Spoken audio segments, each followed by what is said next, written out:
समझो कि मेरे पास एक किरण है जो बिंदु ए से शुरू होती है और बिंदु बी से गुजरती है। तो ये रही हमारी एक किरण जो ए से शुरू हो रही है और बी से गुजर रही है। समझो कि हमारे पास एक और किरण है जो बिंदु ए से ही शुरू होती है और बिंदु सी से गुजरती है। तो समझो कि ये हुई हमारी दूसरी किरण जो बिंदु ए से शुरू होती है और बिंदु सी से गुजरती है। तो हमारे पास यहाँ पर दो किरण हैं, एक है ये नीली वाली जो है किरण ए बी और एक है ये हरी वाली जो है किरण ए सी।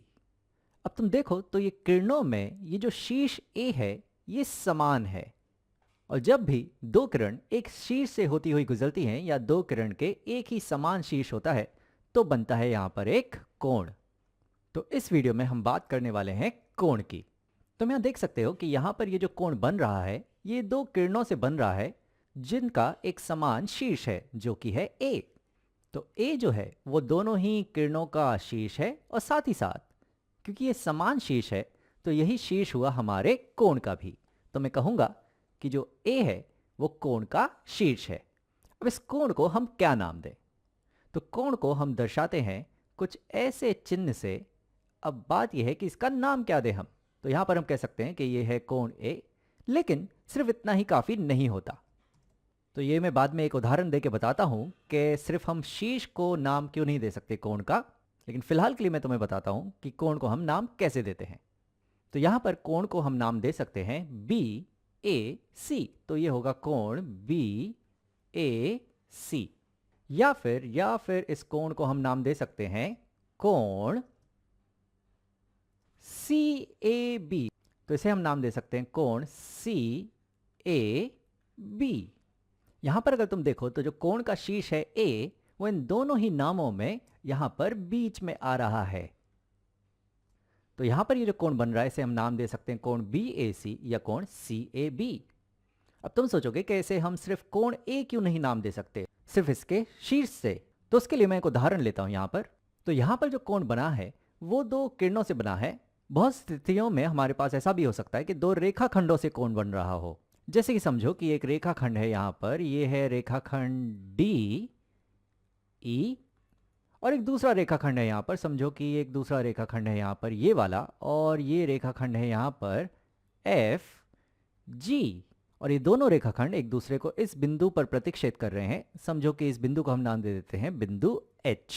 अब अगर मैं कहूँ कि यहाँ पर एक कोण है एच तो हम किस कोण की बात कर रहे हैं? क्या हम ये वाले कोण की बात कर रहे हैं या फिर हम ये वाले कोण की बात कर रहे हैं या फिर हम ये वाले कोण की बात कर रहे हैं या फिर हम ये वाले कोण की बात कर रहे हैं? क्योंकि इन सारे ही कोणों में जो शीर्ष है कोण का वो एच ही है। तो सिर्फ अगर हम कोण एच कहते हैं तो ये ठीक ठीक नहीं बताता कि हम कौन से कोण की बात कर रहे हैं। अब समझो कि अगर हम ये वाले कोण की बात करें, ये वाले कोण की, तो ये वाला जो कोण है इसे हम नाम दे सकते हैं कि यह है कोण ई एच जी या इसे हम नाम दे सकते हैं कोण जी एच ई। तो ये वाला जो कोण है इसे हम नाम दे सकते हैं कोण ई एच जी या इसे हम नाम दे सकते हैं कोण जी एच ई। तो यहां पर मैं नाम देता हूं कोण जी एच ई। जब हम इस तरीके से नाम देते हैं तो ये साफ साफ जाहिर होता है कि हम ये वाले कोण की ही बात कर रहे हैं। अगर समझो हमें ये वाले कोण को नाम देना है तो ये वाले कोण को हम नाम दे सकते हैं कोण डी एच जी या कोण जी एच डी। तो ये वाला जो कोण है इसे हम नाम दे सकते हैं कोण डी एच जी। ये होगा कोण डी एच जी या इसे हम नाम दे सकते हैं कोण जी एच डी। तो ये होगा कोण जी एच डी। तो जब हम इस तरीके से नाम देते हैं तो ये साफ जाहिर होता है कि हम ये वाले कोण की बात कर रहे हैं। तो इसलिए कोण के जब हम नाम देते हैं तो सिर्फ हम शीर्ष से नाम नहीं देते, हम इस तरीके से नाम देते हैं कि ये साफ जाहिर हो कि हम कौन से कोण की बात कर रहे हैं। तो कोण को हम इस तरीके से नाम देते हैं।